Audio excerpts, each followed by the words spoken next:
When first I come down Yorkshire, not many years ago, I met with a little Yorkshire gal, and I love years old to know that she was so blind, so buxom, so beautiful and gay.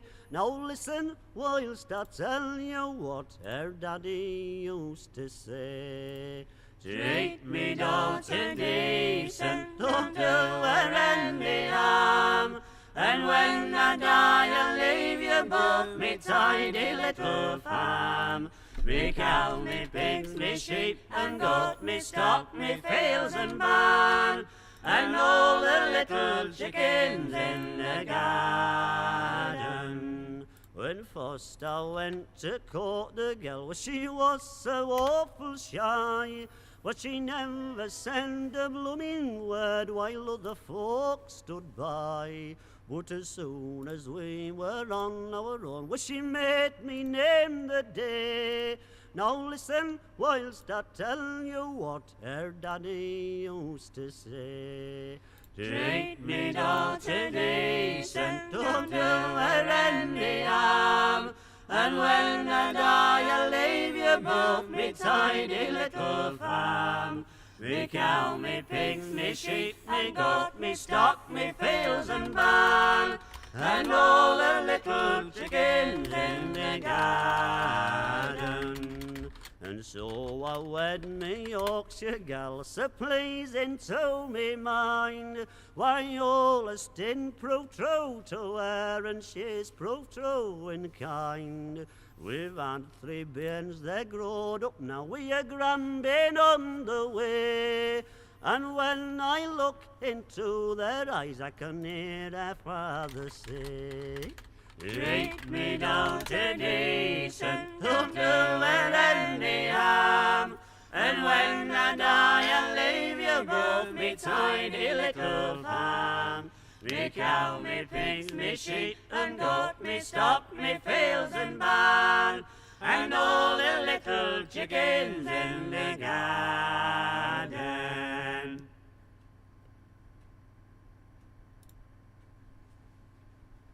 Lift up your heart.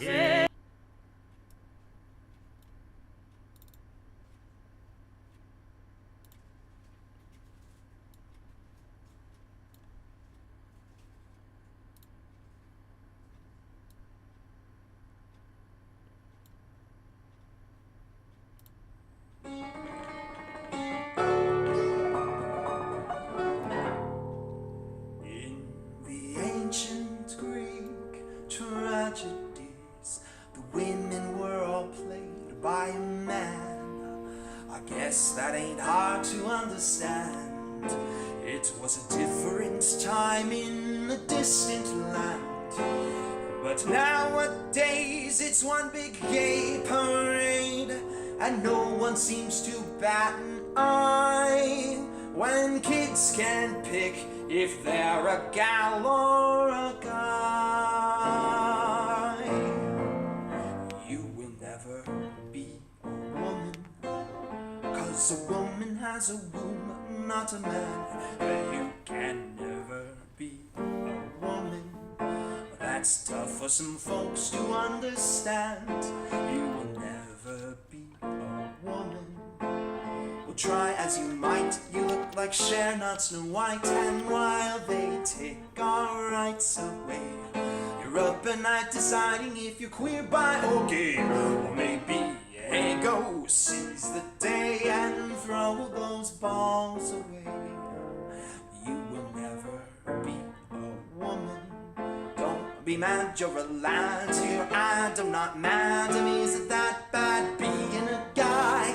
I don't mean to be rude, but you're still a dude.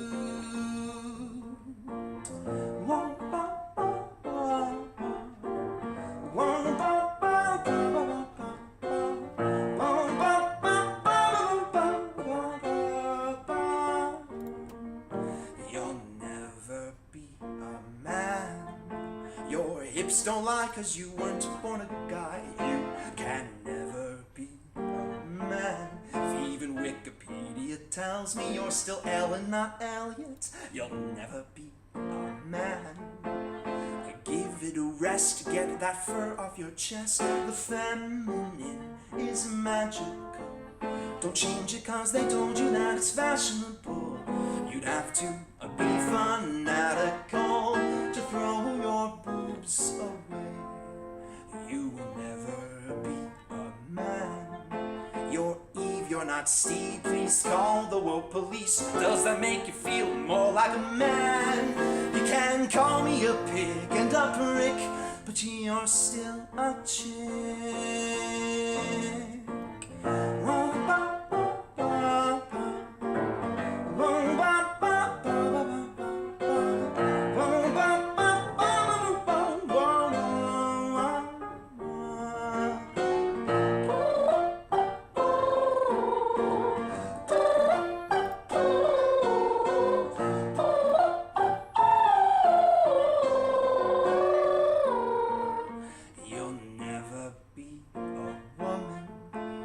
The world needs more men acting like men.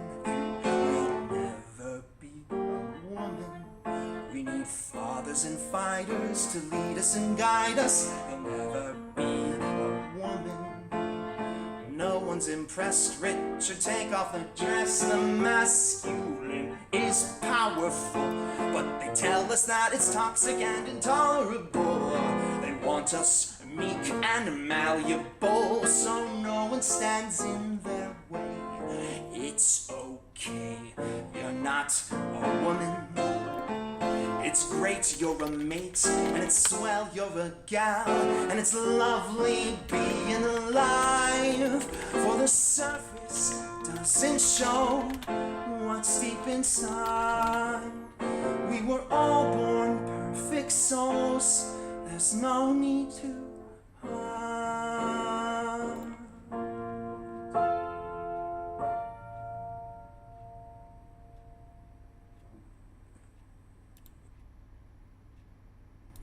Hello, my friends.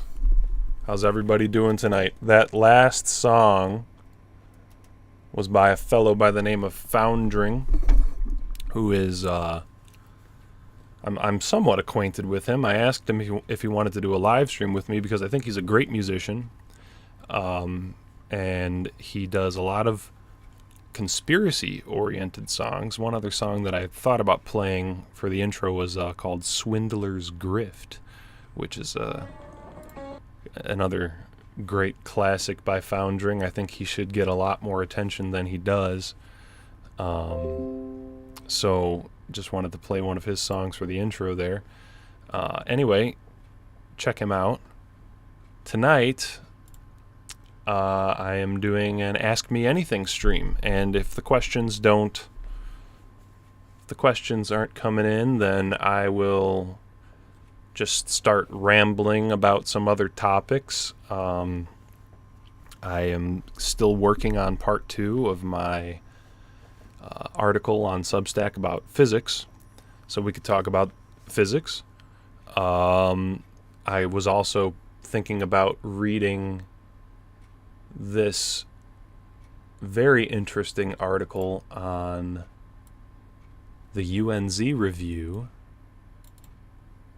about chronological revisionism, which is a fascinating topic. And if you buy into this idea that chronology needs to be massively revised, it opens up a whole bunch of new questions about how to view history in general. So we could get into those topics if the questions don't come in. But for now, it looks like we got a question from Hugo Mello. What do you think of the question of political violence? Well, the first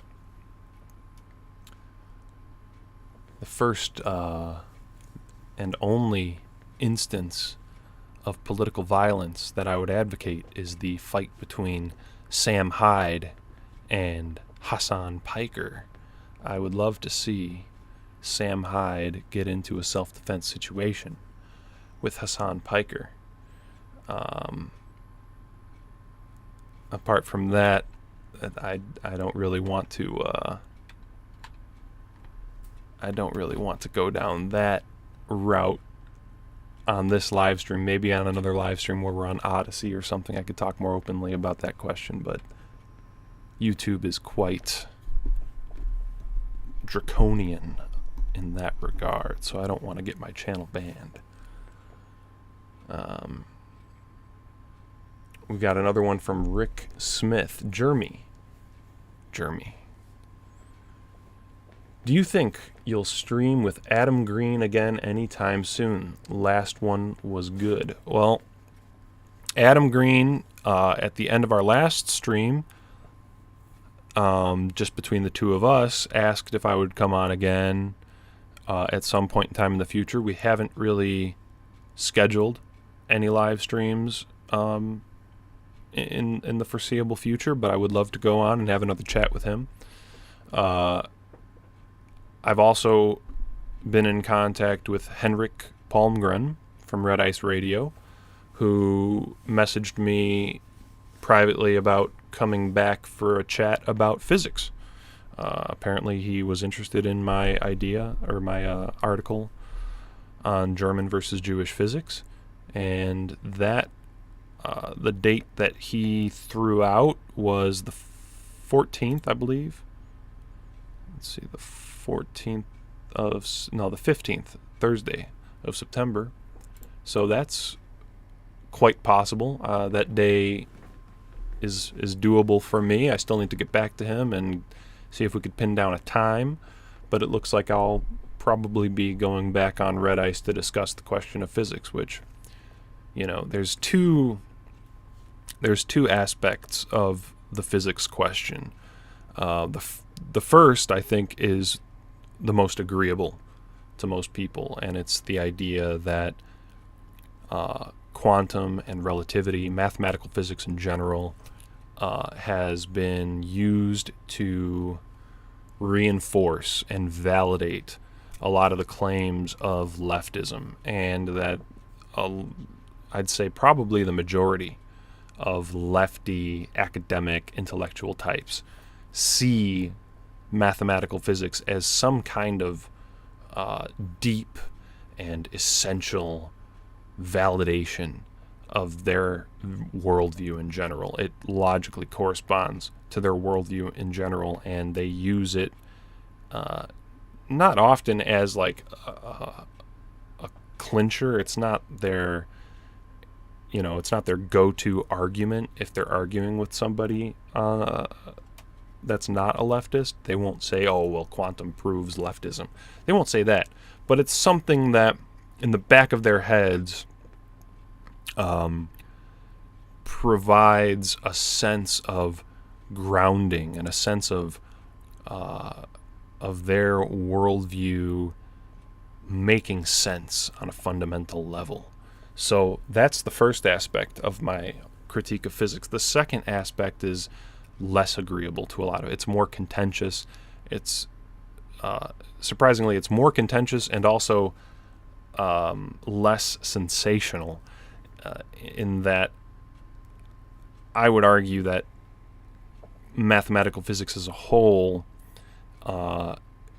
is based on faulty premises. It's based on irrational premises, and most, if not all, of the big theoretical ideas of modern physics, from Big Bang, black holes, wave-particle duality of light, curved or warped space-time as a mediator for gravity,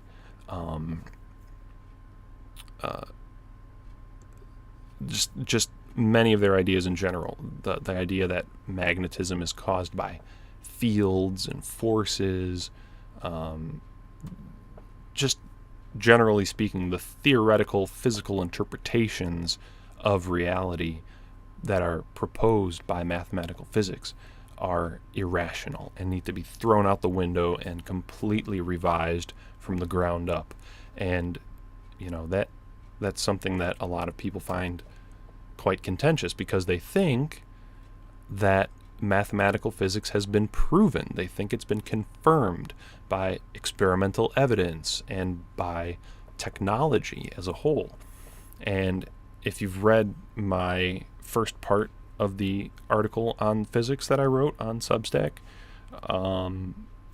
you would see that there's a general argument against technology confirming or proving physical interpretations of reality, and that general argument is that for hundreds of years, thousands of years, technology has been developed on the basis of either ignorance.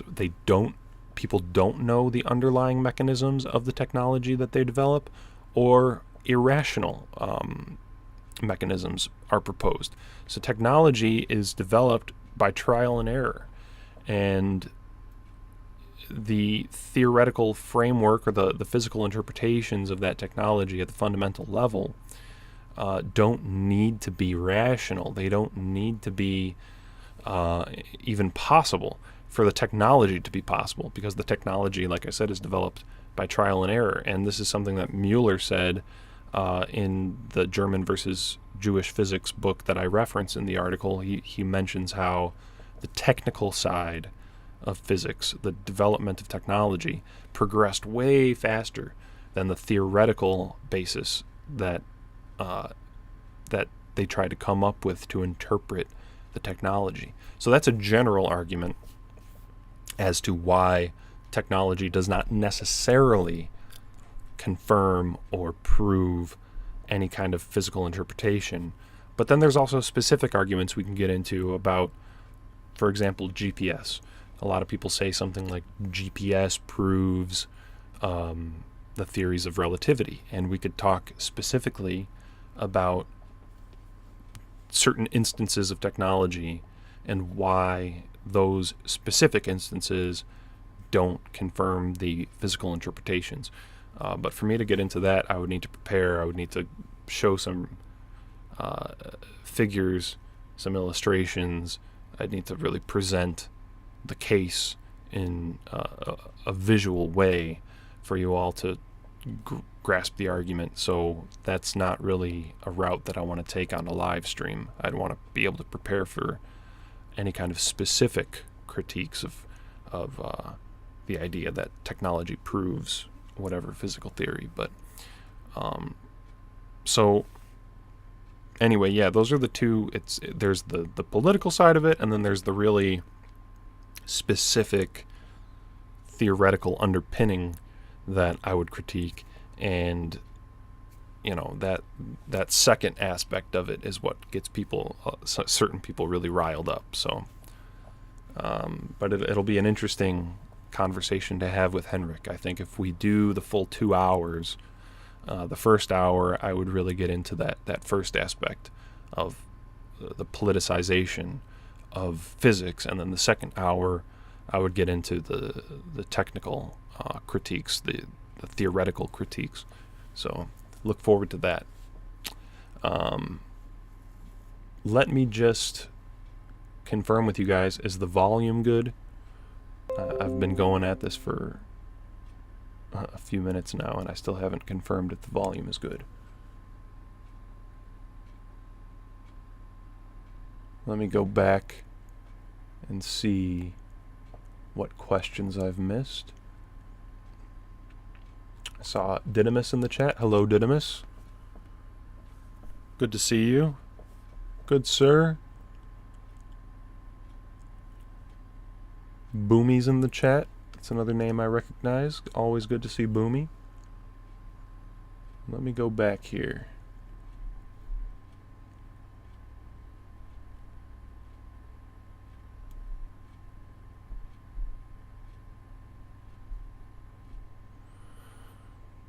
Do you think, Bruce Bogtrotter asks, do you think poor people are fat mostly because they are lazy?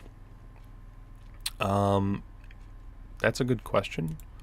I think poor people are often fat because they have poor diets. And I think over time, there's probably a genetic aspect to it, over the generations. That kind of dysgenic composition is heightened, and it just creates a bad phenotype. White Ike asks, thoughts on the TRS guys, Mike, Warren, etc. I don't follow TRS. From what I've heard, sort of peripherally, I know that they have issues with conspiracy theories in general. They like to mock people as being conspiratards or schizos or whatever. So that is a major issue that I would have. If that's true, that's a major issue I would have with them, because I've written a whole article on that topic. It's a main issue that we have to address. So much about how we view the world and how we view politics has to be revised, and we have to take into account a conspiratorial worldview of how politics works, or a conspiratorial framework for how politics works, because we know decisions are not made based on the basis of democracy. Public opinion has nothing to do with how policy decisions are made. The national level also has nothing to do really with how policies are made, generally speaking. Policies are decided with an international paradigm in mind, and by small groups of very powerful decision makers. And once we recognize that in and of itself, we have already shifted to a conspiratorial worldview. So, and I'm sure they subscribe, they would agree with what I just said, that politics are not democratic, and they're not based on a national paradigm. We've already shifted, even within every specific nation, to an international paradigm. So I don't know how these blatant facts can be acknowledged and then also at the same time say that people are schizo-conspiratards or whatever. It's, in general, we should assume that the way politics is run in general is conspiratorial. So if my impression of the right stuff is correct on that, then that's something I would disagree with bigly.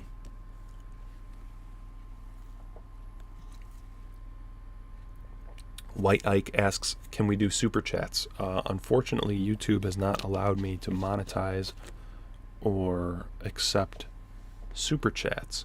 If you would like to donate, my PayPal is in the description of this stream, and it notifies me pretty much instantly when I get a donation, and if you send a message with the donation, then consider that a super chat.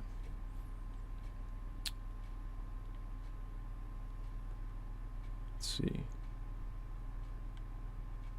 Boomy asks, thoughts on Keith Woods? I would be repeating myself in many ways talking about Keith Woods. I'd be repeating what I just said about the right stuff. I think, in the past I've made specific critiques of Keith Woods, but he's also somebody that I just don't follow anymore. I used to keep up with his stuff to some extent, and I found myself disagreeing with a lot of what he said.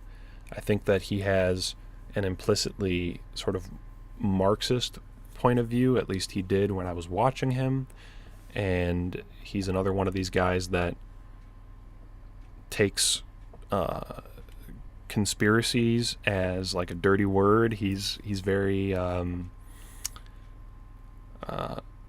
opposed to most quote-unquote conspiracy theories, and so that's a major difference that I would have with him. There's I made a post on my Telegram channel responding to a post that Keith Woods said maybe a week or two ago, and we could talk about that if you all are interested.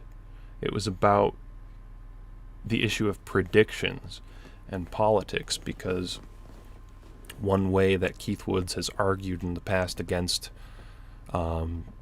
so-called conspiracy theorists is by saying that the explanations that are given by certain conspiracy theorists imply certain predictions, and that when those implied predictions don't pan out, he asserts that the conspiracy theorist should reevaluate their premises or their assumptions. And that, I think, is basically there's a number of issues with that. You know, I can read the post if you guys are interested, but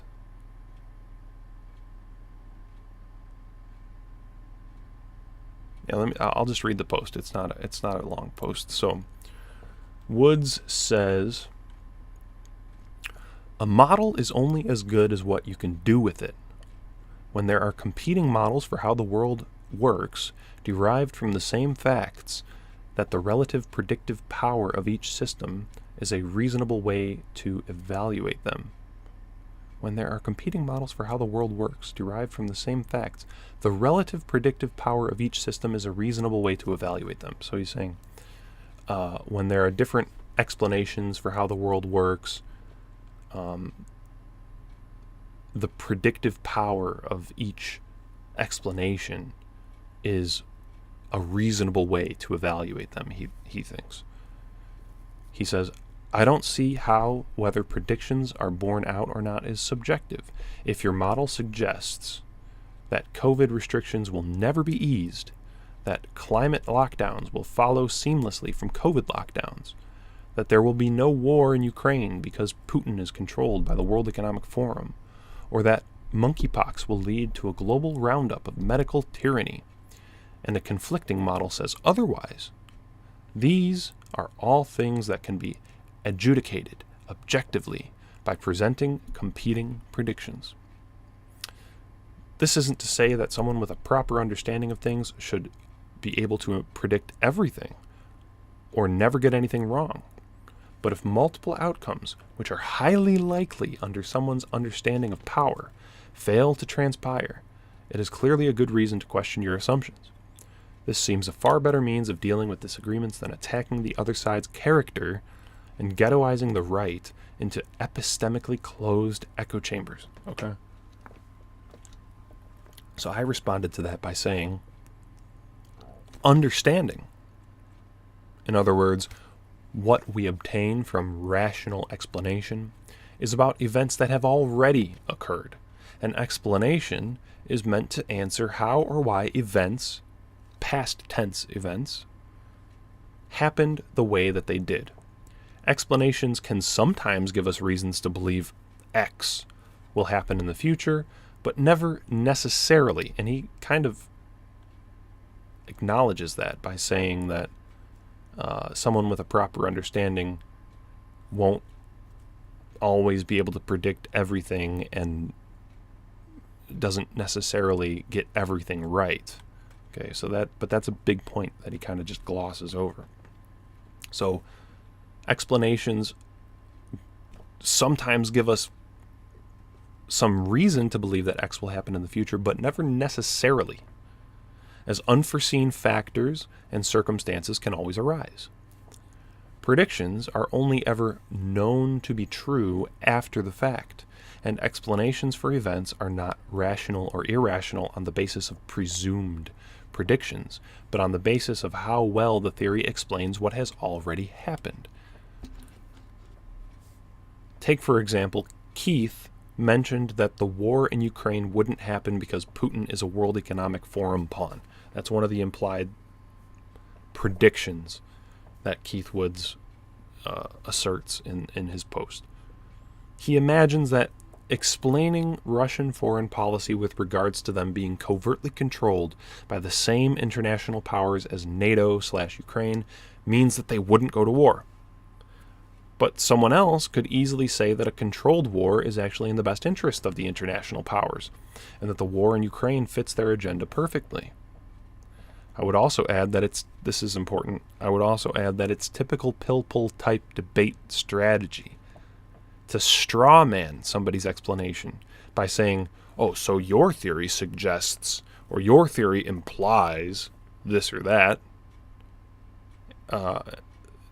something that hasn't happened, therefore you're wrong. It shifts the focus from rationally explaining what has already happened to conjecture about what you think might happen or should happen. And it's often used as a means to discredit an explanation without actually addressing it or offering an alternative explanation of your own. The point is that predictions are for crystal balls and tarot cards. Predictions based on good explanations of the past can fail. And predictions based on how many kernels of corn I saw in my shit this morning can turn out to be true. The real challenge of a political theorist is to explain what has already happened. And Keith's explanations of how we've gotten where we are today as a society, as far as I've ever seen, are incomplete at best. Okay, so that's what I would say about one recent debate that Keith Woods has been involved in. I have never seen any kind of complete rational explanation from Keith Woods as to how we've gotten where we are today. Most of what I've seen is centered on abstractions, social forces, and grand social abstractions, instead of pointing out the specific actors, the people with power who have brought us to where we are today, and why they've done what they've done, and how it has been made possible. So that's an important difference, and this idea of shifting the conversation from giving a rational explanation, a complete rational explanation as to how we've gotten where we are today as a society, shifting that to conjectures about what your explanation ought to imply about the future, that is a very sophist-like shift to make, because as you could see in the post that Keith made, he says things like, oh, if your model suggests that COVID restrictions will never be eased and that climate lockdowns will follow seamlessly from COVID lockdowns, etc. Some people might speculate on these kinds of things, but the idea that something like COVID was used to lay the framework, lay the foundations for totalitarian control under the name of protecting health in society, that explanation of COVID, that conspiratorial explanation of COVID, doesn't necessarily imply that all COVID restrictions will never be eased. Okay? And it also, when he says that, it also ignores the fact that in many places, a lot of COVID restrictions haven't been eased. And Keith has said in the past certain things like, the vaccine will work and then COVID is going to go away. Well, as we've seen, the vaccine doesn't work. And in many places, COVID restrictions haven't gone away. And we've kind of, the baseline of what people are expected to comply with in society, the bar has just been raised, and it hasn't really gone completely back down. I mean, the absolute pinnacle of COVID restrictions kind of ebbed, and we've reached a point where the most draconian restrictions have kind of been eased off. But the framework still exists. The framework is still working, and in many places, a lot of COVID restrictions are still in place. So if we're talking about predictions, I mean, Keith's prediction about the vaccine, Keith's prediction about it just blowing over and being forgotten, and also Keith's ideas that, like, oh, this is going to create a revival in nationalism because people are going to realize we need border controls and this and that. None of that panned out. So if we're going to talk about predictions, we should acknowledge both sides there. Anyway, that's enough about Keith. Let's go back to some of these questions.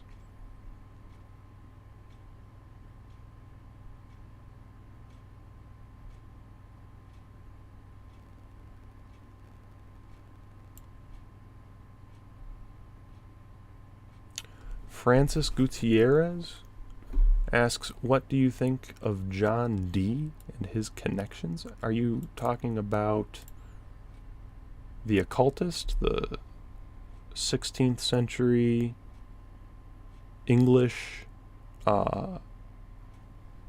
intelligence gatherer for the British government? He's a fascinating figure, if that's who you're referring to. And I think he's a perfect example of how occultism and mysticism have been connected with things like covert intelligence gathering for many centuries, and how mysticism has had a very significant role behind the scenes in very high levels of power, political power.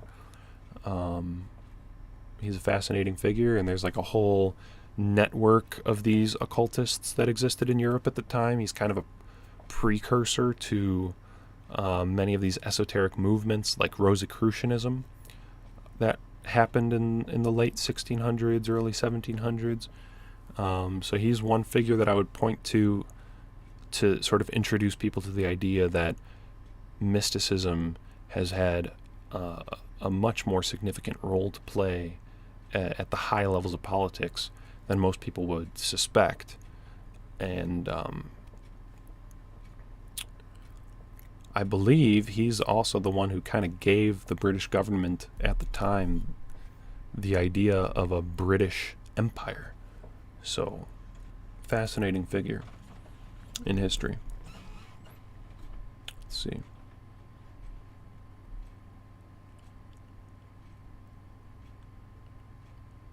More questions about fat people from Hugo Mello. Honestly, I'm not that interested in talking about fat people.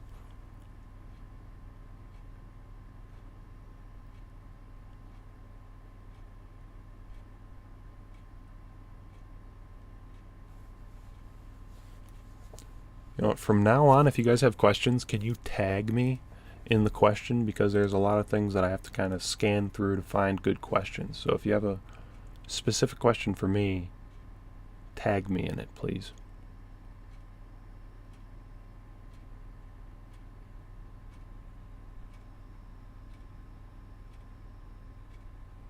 Lemon Party asks, with a tag, thank you, before I even asked for you to do that. I've been thinking about the epistemology of the field of history and came to the conclusion that history is on shaky epistemological grounds due to the lack of scientific method. Thoughts? Yeah, history is not a science per se. History is philosophy.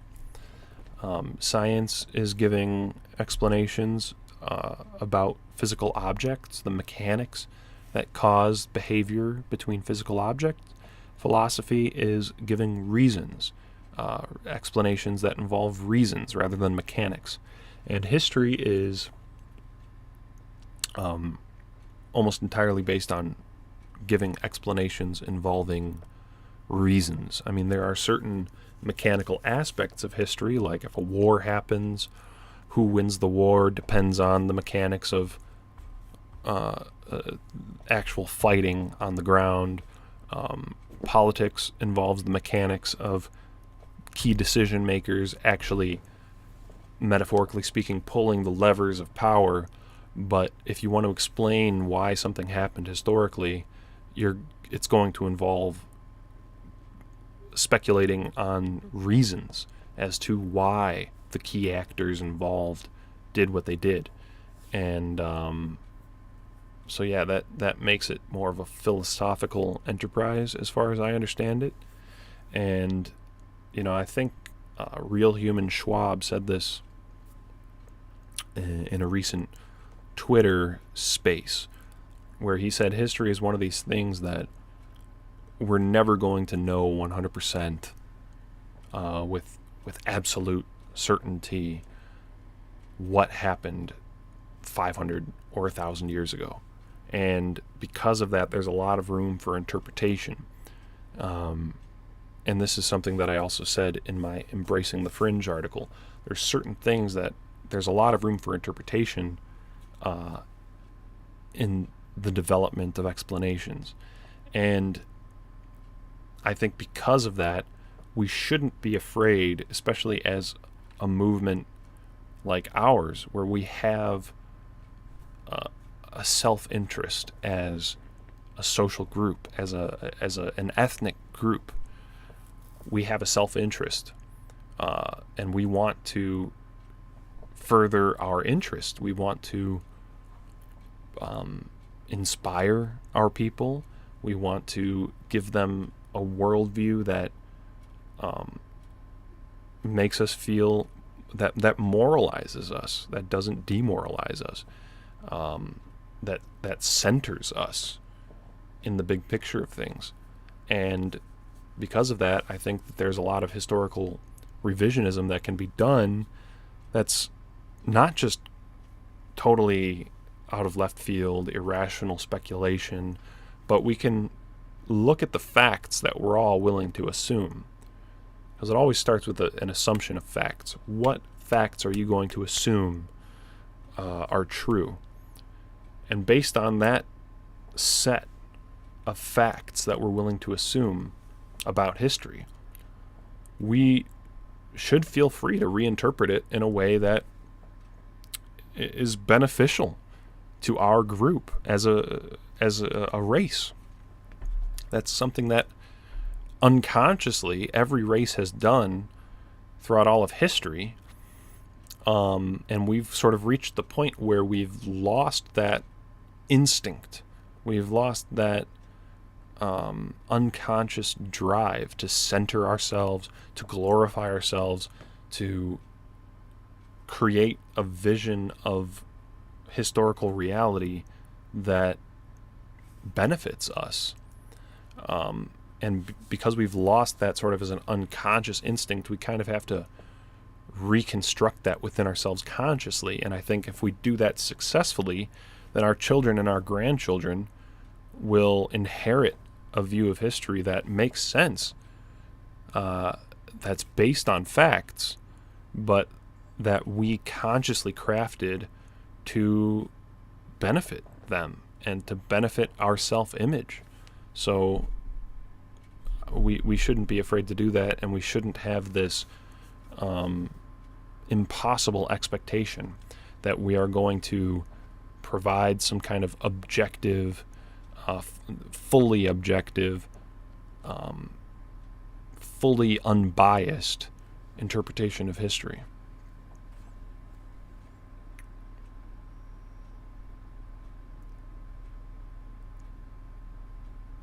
Rick Smith asks, what do you think about homesteading? Would you ever consider doing it? Yeah, I would love to homestead.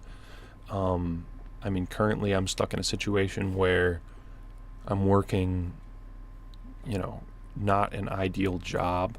I'm not making that much money. I'm making enough to get by. But, my wife stays at home with the kids. Our budget is tight. We have some money that is stashed away for when we're ready to buy a home. But right now, I mean, I'm looking at a few years down the road minimum before we can get a house in the countryside and really begin that kind of a project. But yeah, I think that's, if you can, that's an ideal situation. Get a house in a rural or even a semi-rural area where you can have a quarter of an acre or half an acre or even more, where your house is in a place that you can begin to develop and create sort of an environment that can be made into a more self-sufficient property. You know, that to me is an ideal situation, and we should all be trying to get there.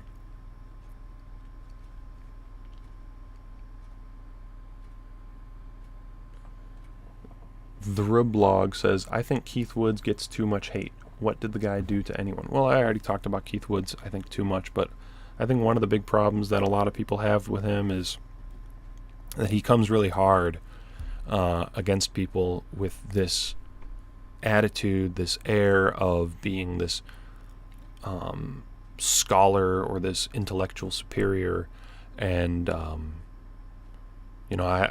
I'd be willing to have a conversation with him live on stream, and I wouldn't be rude to him, but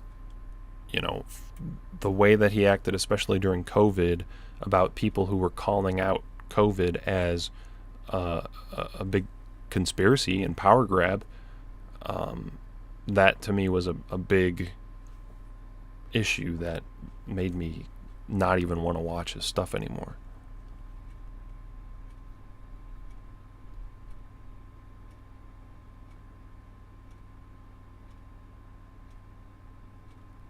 See what other questions they have.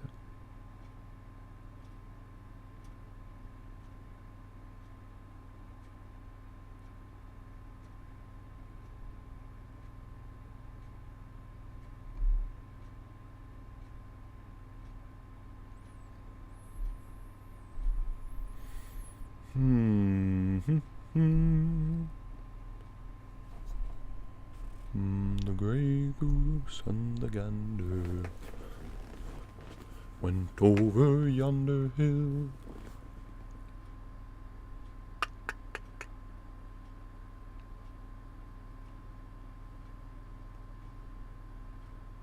Oh, the chat just slipped. Hold on.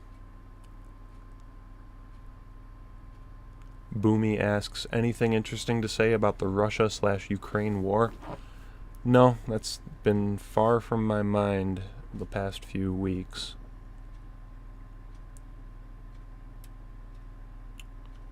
I Am Mellow says, what do you think of home birthing versus hospitalization?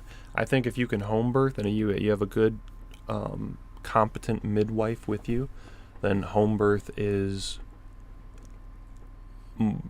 ideal. Home birth is something that you should, look into. The hospital is such an ugly and dangerous place, quite frankly. I mean, the way that the medical system treats you as a whole is dehumanizing, essentially. They treat you as an instance that instantiates statistical categories. They don't really, it's rare to find a nurse or a doctor that treats you like a real human being. And they do all kinds of things that go against, it goes against basic human needs or basic preferences. They completely ignore your preferences. They completely steamroll over certain things that I think are common sense. And like one example that I talked about recently on my Telegram was at the hospital after my son was born. They shoved a probe up his butt to take his temperature. And at that time, I wasn't really with it, okay? I was kind of, it was a series of long days for me.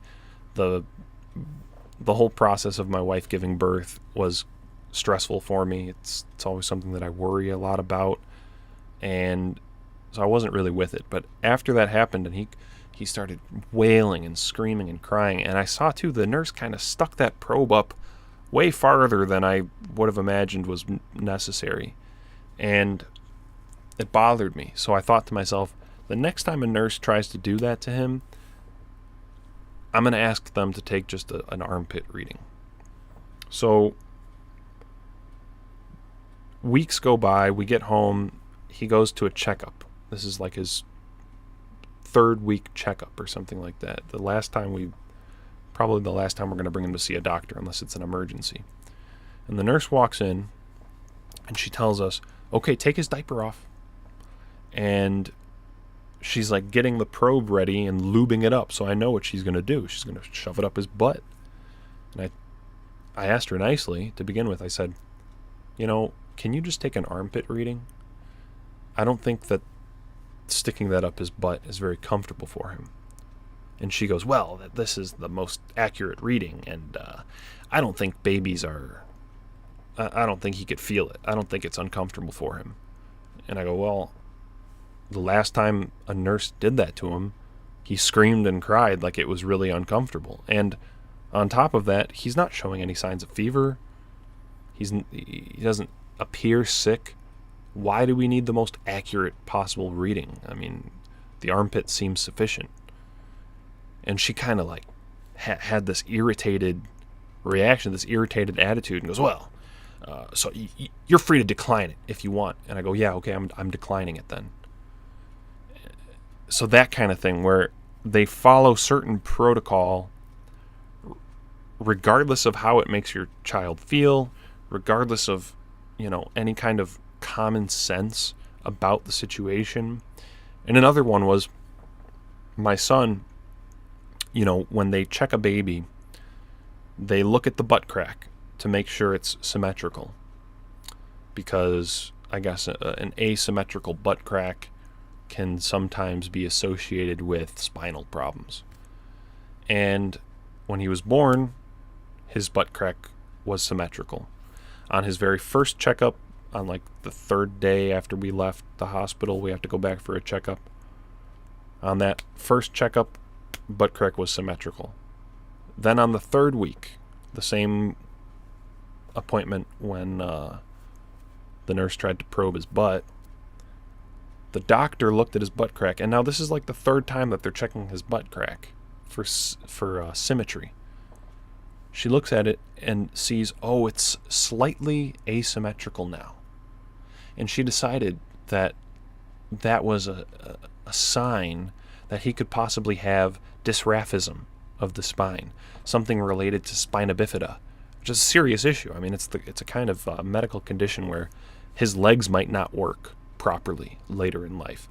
He might have issues like incontinence. It's not a good thing to have dysraphism. And she got us all concerned that he might have dysraphism based on this, what she called an abnormal gluteal crease. And, there are certain things that, a small sign can actually mean something bigger, and you should get it checked out. You should try to treat it as early as possible.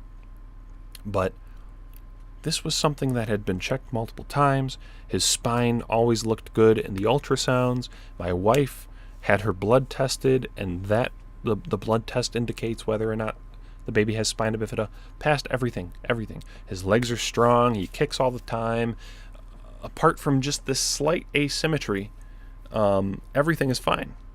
But she decided that this was a problem and that this might indicate dysraphism, and she wanted us to go take an ultrasound for it.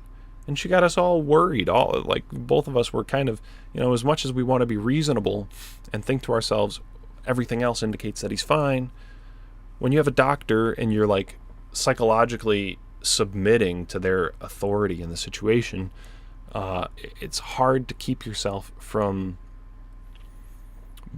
not being worried. So my wife and I were worried for like a whole week until we got the ultrasound done, and of course the ultrasound showed that his spine was normal, completely fine. So these are the kinds of issues that I have with the medical system as a whole. two very small issues, and I, at some point in the future, want to really get into things like Ivan Illich and his ideas about the medical system, where he invented the term iatrogenesis, doctor-caused problems or doctor-induced medical issues or even deaths, and how prevalent that really is in the medical system. I mean, I think like medical malpractice or physician error is like the number 2 leading cause of death for people going into a hospital. And there's other facts too, like when doctors go on strike, mortality rates decline. There's a lot of issues that I have with the medical system as a whole, and there's a lot of things that you can do as an individual to administer health to your children and to yourself. And we should be learning as much of that as we possibly can, and not, submitting to the authority of these doctors, or allowing us to become psychologically dependent on the medical establishment to feel healthy.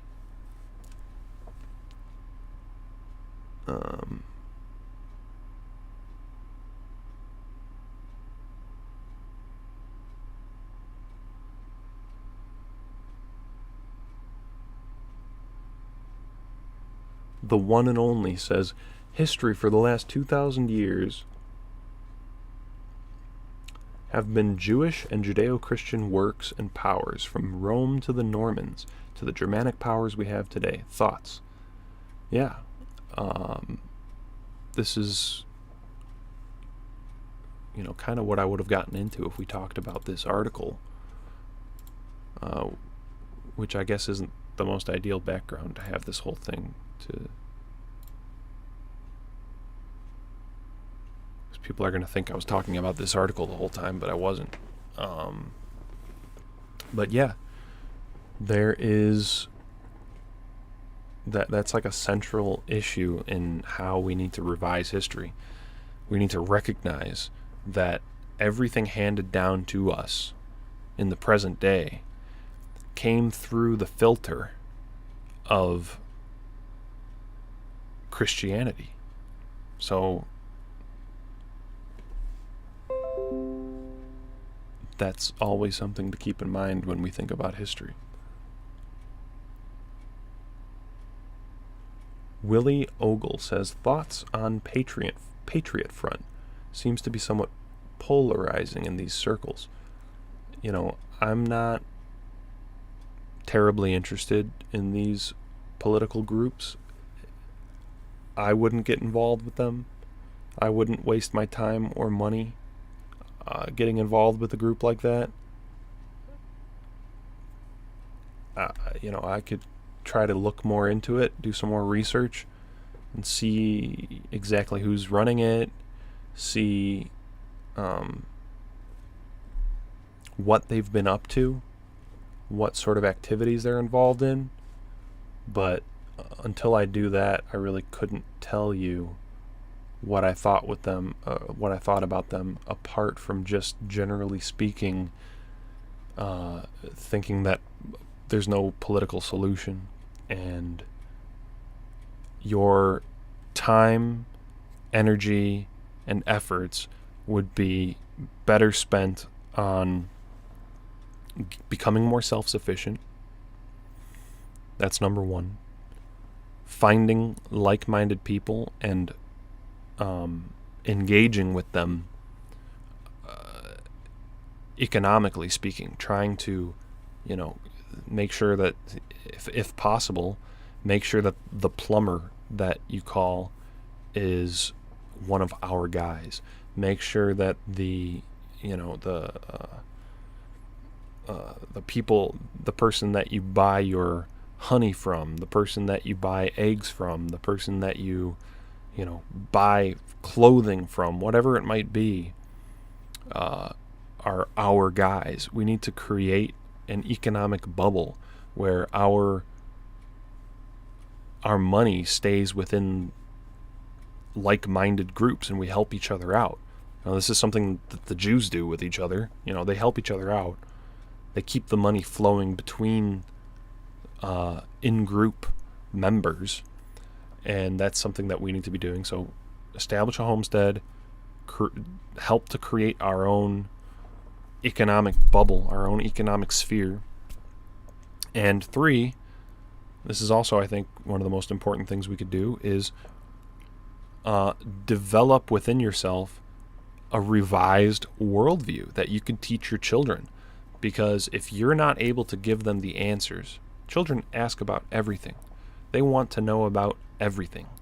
And you need to be able to basically provide a replacement curriculum from the school system, because that's how they capture the minds of the children.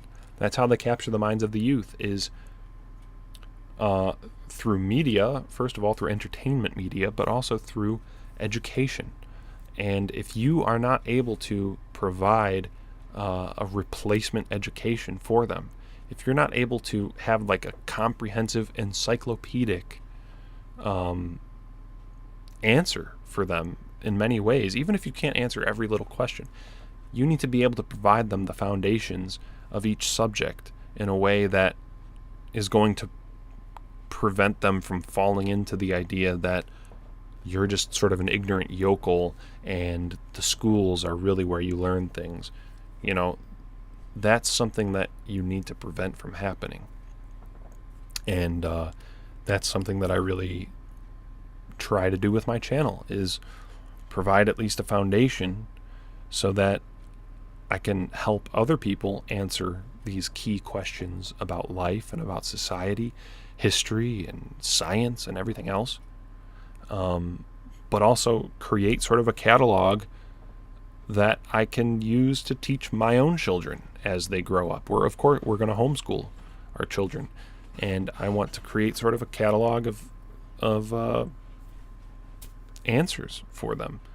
If God forbid anything happened to me before they grow to that age, then there's something that my wife can refer to. So those are the 3 important things.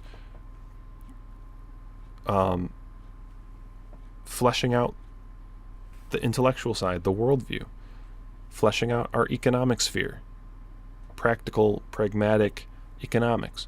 And creating a home base that you can rely on, that makes you more independent from the system.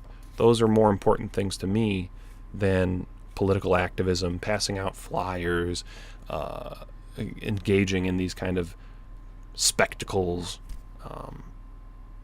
that I think a lot of the political groups engage with.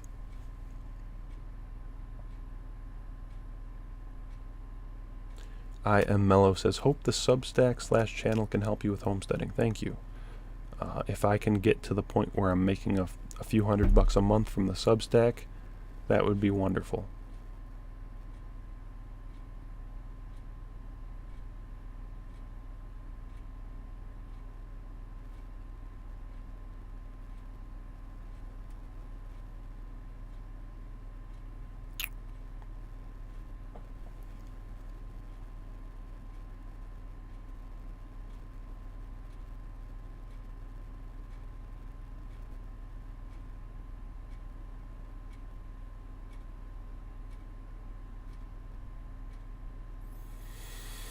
Bo Gruntman says, what do you think of Academic Agent and his people? The only experience that I have with Academic Agent was through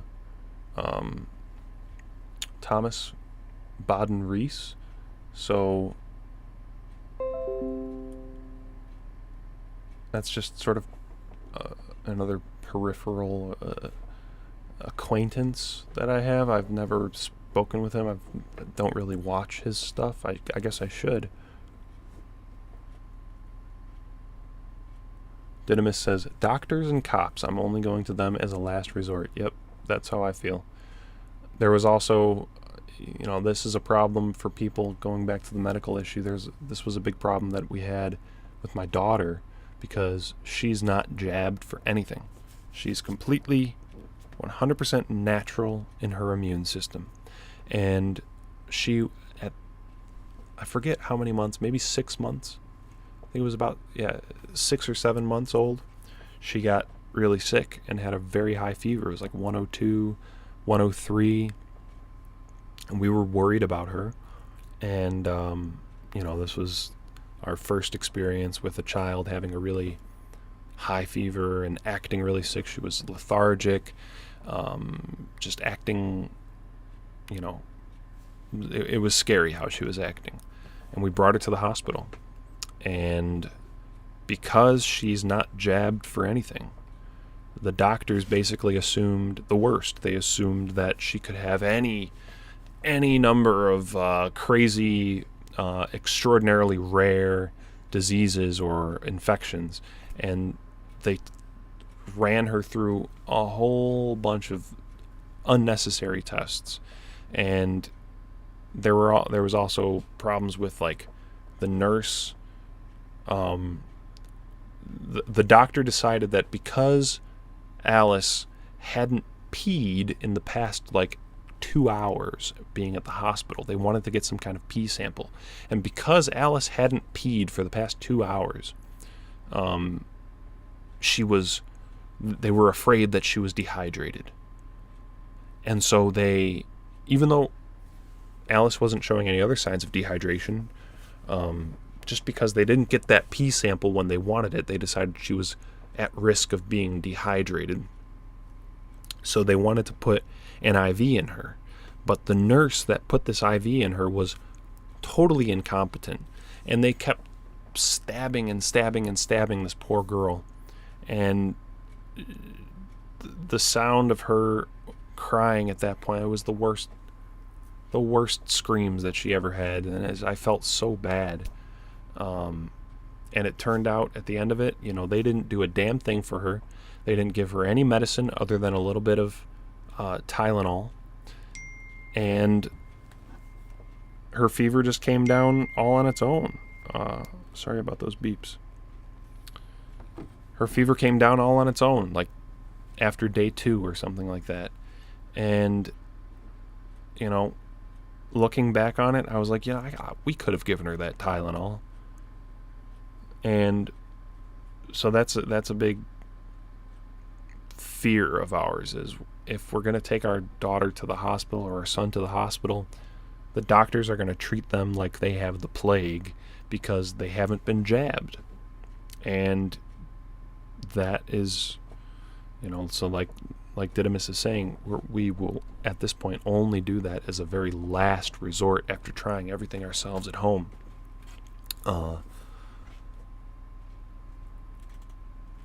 So, cultural Hegelianism, says Apollonian Germ. You are the most intelligent individual outside of me in the world. I made more than 18 videos for you. I will keep trying to wake you up.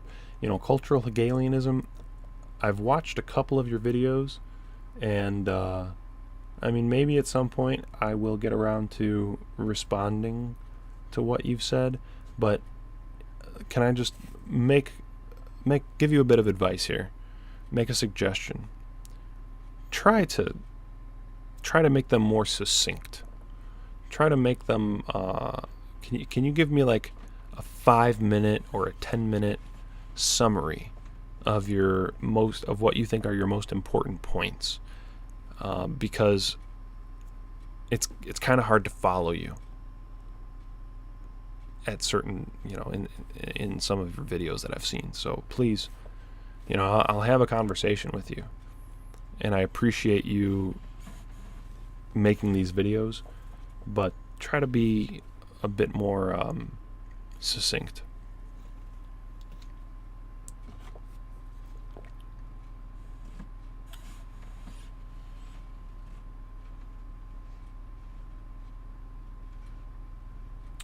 Also, thank you very much for your founding member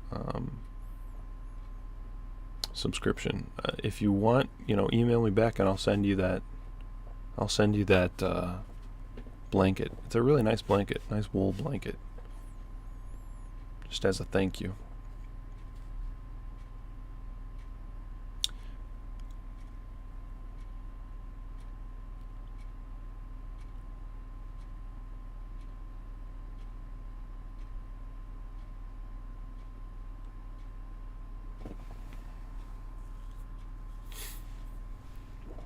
I Am Mellow says, what do you think of the modern obsession with abstract concepts / explanations, i.e. statism, racism, degeneracy, etc., as opposed to real people doing real things, power and sovereign? I mean, that's central to my philosophy. Identifying the real objects that are involved and how they physically accomplish what they're trying to accomplish. And in the case of politics and history, not only do you have to identify the specific objects, the specific people. That's what I mean by objects. In the case of politics and history, we're talking about living objects, people. Identify those living objects and explain their reasons for doing what they do and their mechanisms for how they do what they do. Those are the two. Like, if you can't do that, you're not explaining anything.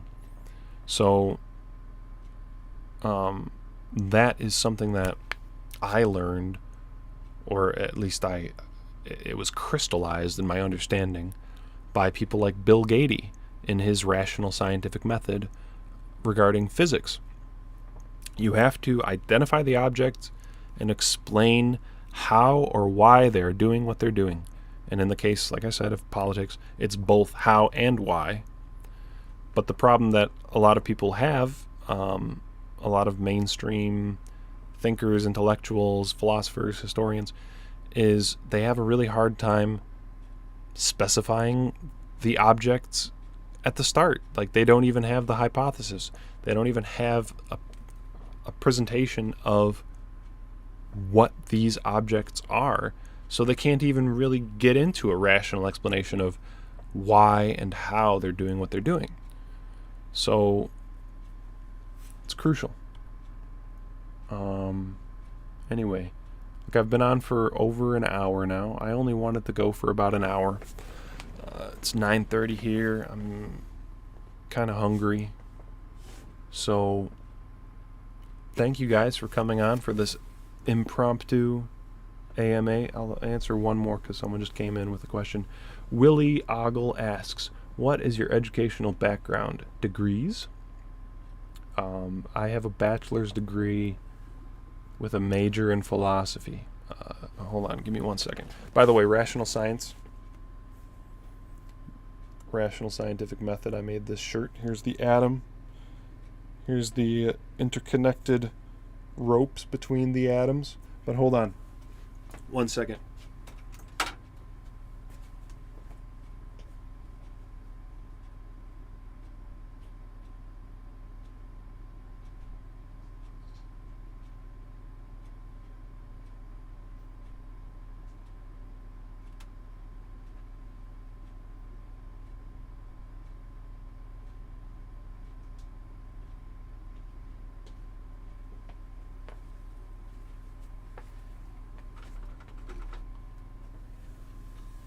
Look at this. It's really not much to be proud of, but there it is, boys. University of Illinois. Bachelor of Arts in Liberal Arts and Sciences. So I'm an accredited academic scholar, fellas. That's my diploma. I don't think I've ever shown that to you fellas. Just to prove I got the bachelor's degree. Now you could take what I say seriously.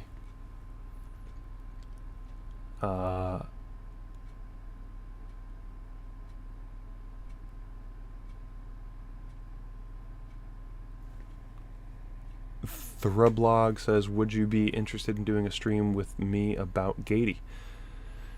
Yeah, let's do it. I'd definitely I'd love to talk about Gaty. I'd love to have a stream with Gaty, but I don't think Gaty would agree with my politics at this point. I think he'd probably end up disagreeing with my focus on Judaism and mysticism and things like that, but